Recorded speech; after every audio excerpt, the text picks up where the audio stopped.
other playgrounds, wonderful as they are prefabricated. It's already determined how you're going to play with them.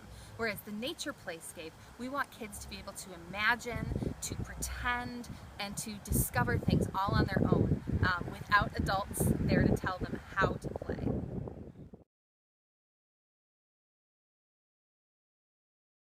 So what will this nature playscape include?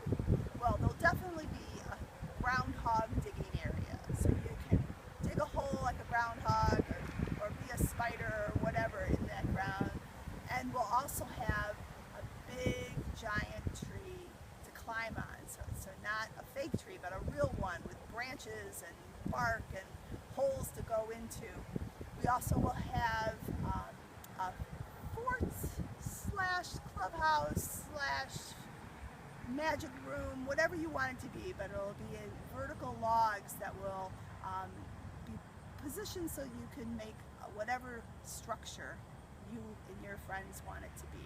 And who can come to this playscape? Well, you and your friends, especially kids between the ages of 4 and 11, but big kids and little kids are allowed. And we'll have places for parents to sit and talk, or they can play too. We also will have paths, so everybody, people that can crawl, people in strollers, people in wheelchairs, people with lots of friends, or even just all by yourself. Everybody will be allowed to come, and we want you to bring your friends too. So we're going to be installing the path right here in this grove of trees, kind of winding through them. It will be an accessible path. And after that, we're going to begin by installing our first few major features in the playscape, and that includes the log climber, the digging area, fort, and some of those, like I said, those big components that we need to have in place.